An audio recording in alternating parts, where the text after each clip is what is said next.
मध्य प्रदेश जन अभियान परिषद के उपाध्यक्ष, पर्यावरण कार्यकर्ता और केंद्र सरकार के जल शक्ति मंत्रालय के जल प्रहरी सम्मान से सम्मानित श्री मोहन नागर जी आज हमारे बीच हैं और कार्यक्रम है हमारा बैतूल।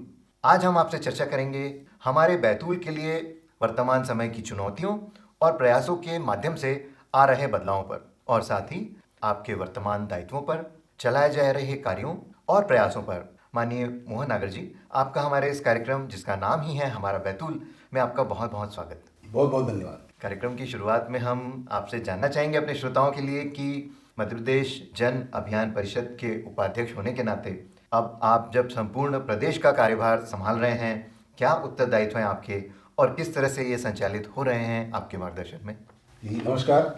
मध्य प्रदेश जन अभियान परिषद मध्य प्रदेश सरकार की योजनाओं का अंतिम व्यक्ति तक और उसका क्रियान्वयन हो और उसमें जो हमारे स्वैच्छिक संगठन हैं और गांव के जो हमारे छोटे छोटे सामाजिक संगठन हैं वो उसमें सम्मिलित हो और सरकार की योजनाओं में जन भागीदारी हो। इसके लिए मध्य प्रदेश जन अभियान परिषद अपने भिन्न भिन्न आयामों के माध्यम से काम करता है। तो उसके लिए ग्राम विकास के काम हैं, जल संरक्षण है, पर्यावरण के भिन्न भिन्न कार्य है, सरकारी योजनाओं का और प्रचार प्रसार है। अभी जल गंगा संवर्धन अभियान को लेकर के एक बड़े आयोजन हो रहे हैं। तो मध्य प्रदेश के 23,000 से अधिक ग्रामों में और मध्य प्रदेश जन अभियान परिषद की प्रस्फुटन समितियाँ, नवांकुर समितियाँ, हमारे जो CMCLDP का जो कोर्स चलता है उसके विद्यार्थी, इनके माध्यम से इन सारी योजनाओं का क्रियान्वयन हम करते हैं और वर्तमान में हजारों गांव में हमारे इस कार्यकर्ताओं नेटवर्क के माध्यम से ये काम हम लोग कर रहे हैं। बहुत महती प्रयास हैं हमारे प्रदेश में एक परिवर्तन लाने के और हमारे बैतूल के श्रोता आपसे भली भांति परिचित हैं। आप हमारे बैतूल जिले के भारत भारतीय शिक्षा संस्थान के सचिव हैं, साथ ही एक शिक्षाविद और सामाजिक कार्यकर्ता भी हैं। तो इस नाते बैतूल को आप काफ़ी करीब से जानते हैं। वर्तमान में क्या चुनौतियां हैं इस प्रांत की?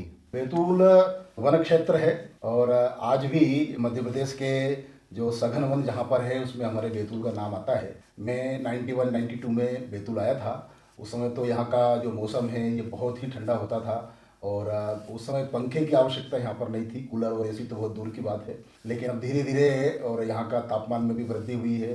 साथ ही हमारा बैतूल जो है वो पिछले 2 दशक से जल समस्या से भी ग्रस्त हुआ है और फरवरी के बाद से ही यहाँ पर ग्रामीण क्षेत्र में पानी की समस्याओं का सामना करना पड़ता है। और इसलिए फिर हमने इस ज़िले में यहाँ के समाज को साथ लेकर के, जनजातीय समाज को साथ लेकर के पानी को लेकर के काम किया जाए और जो वर्षा जल है उसके संरक्षण और संवर्धन का काम को लेकर के और बैतूल जिले के 500-600 गाँव में हमने और एकल विद्यालयों के माध्यम से स्थानीय समाज को साथ लेकर के पहाड़ों पर कंट्रोल टेंच बनाना है, पौधारोपण के काम करना है, फिर नदियों पर, नालों पर बोरी बंधान के काम करना है, मेड़ बंधान के काम करना है, स्टॉप डैम बनाना है। ऐसे अनेकों काम स्थानीय समाज को साथ लेकर के किए। उसके कारण और बैतूल की जो एक बड़ी जो जल समस्या थी वो स्थानीय समाज के साथ मिलकर के अनेक गाँवों की और ये जल की जो समस्या है वो हल हुई है।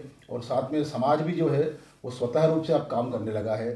सरकार की भी अनेक प्रकार की योजनाएं और जल को लेकर के, स्वावलंबन को लेकर के ग्रामीण क्षेत्र में चल रही है, उसका लाभ भी और समाज को स्थानीय मिला है। लेकिन फिर भी आज भी हमारे ज़िले में अनेक प्रकार की चुनौतियां हैं। आज भी ऐसे क्षेत्र हैं हमारे भैंसदेही के, भीमपुर के, आठनेर के क्षेत्र जहाँ आज भी जल की थोड़ी समस्या वहाँ पर आज भी बनी हुई है। लेकिन सरकार के माध्यम से छोटे छोटे तालाब, छोटे छोटे डैम ये बनाए जा रहे हैं, उससे हल हो रही है। लेकिन फिर भी और आज भी कुछ चुनौतियां हमारे सामने और बैतूल में हैं।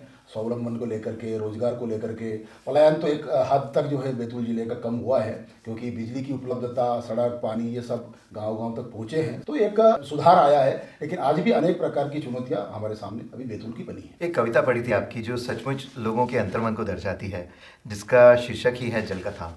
अभी हाल ही में 21 मार्च को हमने अंतर्राष्ट्रीय जल दिवस मनाया और इस अवसर पर आपकी ये पंक्तियाँ उतनी ही प्रासंगिक हैं। हम आपके स्वर में सुनना चाहेंगे इसे। जी बिल्कुल।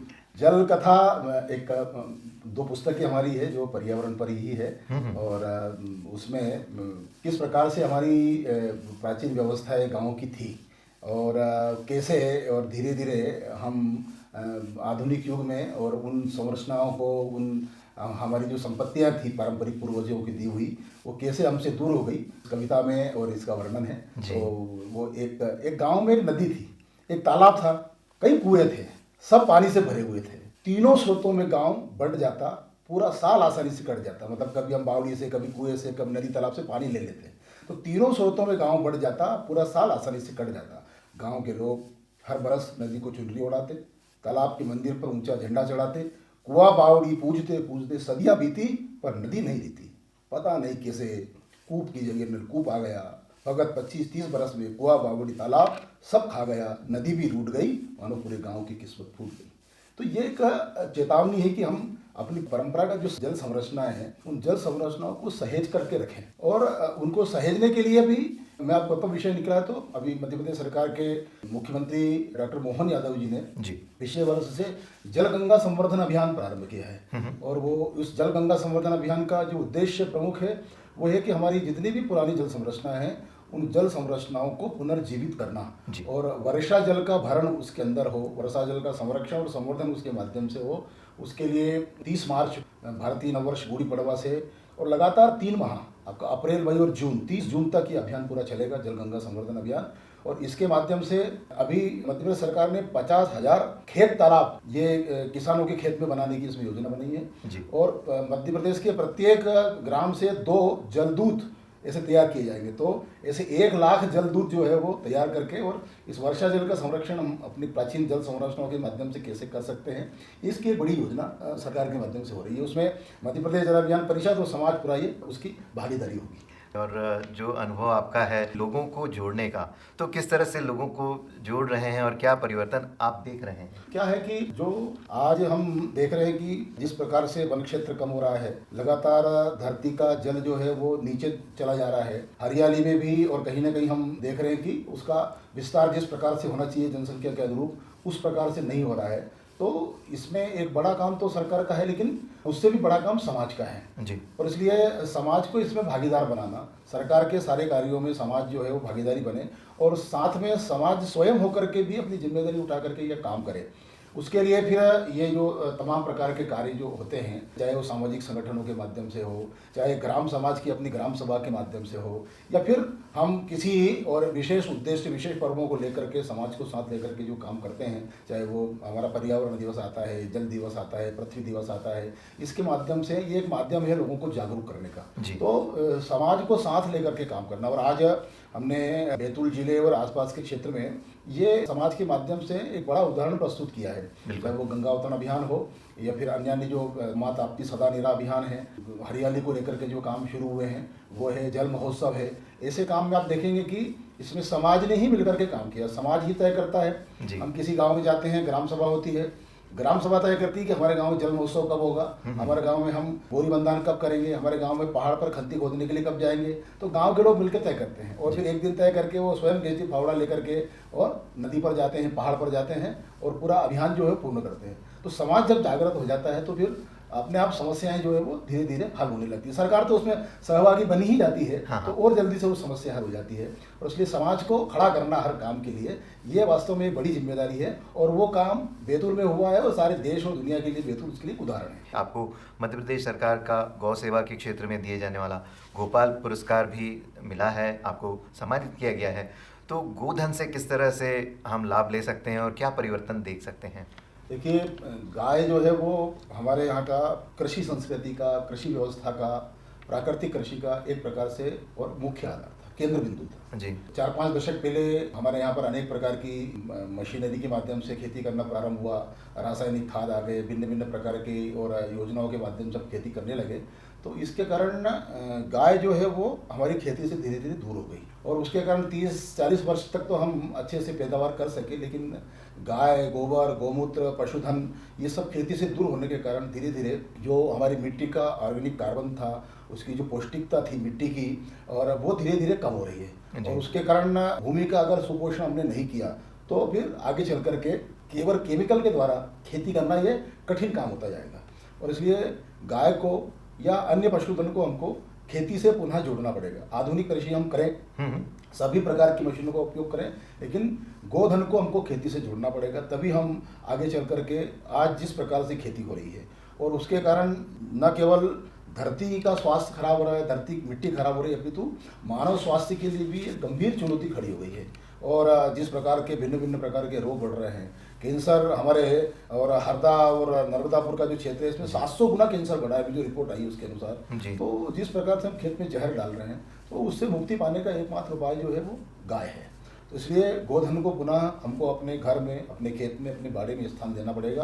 और मध्य प्रदेश के मुख्यमंत्री डॉक्टर मोहन यादव जी ने जो वृंदावन गांव की एक योजना रखी है उसमें घर घर गाय और घर घर गोपाल, ये उन्होंने एक नारा दिया है कि पुनः हम गौ माता को अपने घर में, अपनी खेती में स्थान दें, तो ही हम जैविक खेती की ओर या ऑर्गेनिक खेती की ओर या प्राकृतिक खेती जो भी उसको नाम दें उसकी ओर अग्रसर हो सकते हैं, बिना उसके नहीं हो सकते। और इस दृष्टि से हमने एक गौशाला यहाँ पर भारत भारती में प्रारंभ की है और मध्य प्रदेश का या कहे पूरे देश के लोग यहाँ पर जैविक कृषि के प्रशिक्षण के लिए और भारत भारतीय शिक्षा संस्थान में आते हैं। तो गौशाला का प्रबंधन किस प्रकार करना चाहिए, गो आधारित कृषि किस प्रकार से करना चाहिए, उसका एक मॉडल भी हमने यहाँ पर विकसित किया है और लोग सीखने यहाँ पर आते हैं और उसके माध्यम से सैकड़ों गाँव में उसका अनुसरण भी कर रहे हैं। और धीरे धीरे जैविक किसान, जैविक कृषि का रकबा धीरे धीरे हमारे बैतूल जिले में भी और मध्य प्रदेश में भी ये बढ़ता जा रहा है। तो उसी को आधार बना करके गौ माता का पालन करना, उसको अच्छे से रख रखाव करना और उसके समग्र चीज़ों का उपयोग करना, चाहे गोबर हो, गोमूत्र हो, गोदूग्ध हो, सभी प्रकार से, और उसके पंचगव्य का उपयोग करके और खेती में हम किस प्रकार से और बढ़ोतरी कर सकते हैं, बाजार से छुटकारा मिल सकते हैं, उसी को लेकर मध्य प्रदेश सरकार काम कर रही है। जी, आप तो एक साहित्यकार हैं और विचारक भी हैं, तो निकट भविष्य के लिए हमारे बैतूल में क्या योजनाएं हैं और क्या संभावनाएं आप देखते हैं? बैतूल जो है वो संभावनाओं से भरपूर जिला है। प्राकृतिक संसाधन यहाँ और बड़ी मात्रा में है और हमारे ज़िले में यहाँ पर बिजली बनाने का एक बड़ा संयंत्र है, सारणी पावर हाउस है। हमारे ज़िले में यहाँ पर वन क्षेत्र इतना बड़ा है, वनौषधियों का यहाँ पर भंडार है और साथ में अनेक प्रकार के यहाँ पर खनिज तत्व विद्यमान है। यहाँ पर परंपरागत हमारे ज़िले में मिलेट्स की खेती होती है, कोदो, कुटकी, ज्वार, बाजरा, से भिन्न भिन्न प्रकार की खेतियाँ यहाँ पर होती है। अपने बैतूल ज़िले में गन्ना बहुत बड़ी मात्रा में होता है, यहाँ शुगर मिल है, गुड़ बनाया जाता है। तो ऐसे अनेक प्रकार के प्राकृतिक संसाधन बैतूल ज़िले में प्रचुर मात्रा में उपलब्ध है। सड़कें गांव-गांव तक हमारे बनी हैं, इंफ्रास्ट्रक्चर हमारे यहाँ पर, और पानी को लेकर के अनेक गुना यहाँ पर सिंचाई को क्षेत्र को लेकर के बढ़ोतरी हुई है। यहाँ के गड़ा डैम है, 4 और 5 डैम अभी वो नए निर्माण हो रहे हैं आगे चल करके। तो ऐसे डैम के माध्यम से सिंचाई का रकबा हमारे ज़िले में लगातार बढ़ता जा रहा है। तो निश्चित रूप से एक हमारा ज़िला जो है वो स्वावलंबन की दृष्टि से आगे बढ़ रहा है। उद्योगों की दृष्टि से भी ज़िले को एक आवश्यकता है कि हमारे ज़िले में उद्योग प्रारंभ हो। अभी सारणी में भी एक नई इकाई प्रारंभ होने वाली है। साथ ही सौर ऊर्जा को लेकर के भी हमारे ज़िले में अनेक स्थानों पर और स्थान चयन हुए कि यहाँ सौर ऊर्जा हम लगा सकते हैं। पवन ऊर्जा को लेकर के हमारा पूरा कुकुरू का जो क्षेत्र है वहाँ पर और बड़ी मात्रा में वहाँ पर संयंत्र लगे हैं। तो धीरे धीरे हमारा ज़िला विकास की ओर अग्रसर हो रहा है। लेकिन आज भी और हमारे ज़िले में अनेक प्रकार की अभी रोजगार को लेकर के चुनौतियाँ हैं। मध्य प्रदेश सरकार और केंद्र सरकार और हमारे आज बैतूल जिले के सांसद केंद्र में मंत्री बने हैं, तो हमारे लिए बड़ी गौरव की बात है। तो केंद्र की अनेक योजनाओं का और क्रियान्वयन धीरे धीरे बैतूल जिले में होगा और आने वाली समस्याओं से निश्चित रूप से हम निपट पाएंगे और बैतूल जिले को इसका लाभ मिलेगा। लेकिन यहाँ का जो समाज है, यहाँ के जो लोग हैं, वो वास्तव में बहुत उद्यमी लोग हैं, बहुत परिश्रमी हैं, शिक्षा के प्रति बहुत जागरूक है, मैंने देखा है, खेल में बहुत आगे हैं। हमारे यहाँ के नवयुवक नवयुवतियाँ जो है हर क्षेत्र में और जिस क्षेत्र में देखो उसमें आगे बढ़ जाते हैं, थोड़ा सा भी उनको अवसर मिलता है। अभी हम देखेंगे कि सभी प्रकार की प्रतियोगी परीक्षाओं में यहाँ के विद्यार्थियों का देश में और प्रदेश में नंबर लगने लगा है। तो निश्चित रूप से बैतूल जिला जो अखंड भारत का केंद्र बिंदु कहलाता है, तो हम देश में बैतूल जिला और खड़ा हो रहा है, धीरे धीरे उसका नाम आ रहा है सभी दूर से। तो हम आगामी सब चुनौतियों का सामना करते हुए हम मध्य प्रदेश के और प्रथम जिलों में हम स्थान धीरे धीरे पाएंगे, ऐसी मैं आशा करता हूँ। बहुत अच्छी जानकारी आज आपके साथ हमने साझा की मोहन नागर साहब। इन सारी जानकारियों का और हमारे इस कार्यक्रम हमारा बैतूल में समय देने के लिए आपका बहुत बहुत धन्यवाद। जी, आपको भी बहुत बहुत धन्यवाद और आकाशवाणी बैतूल के सभी श्रोताओं को भी बहुत बहुत धन्यवाद। नमस्कार।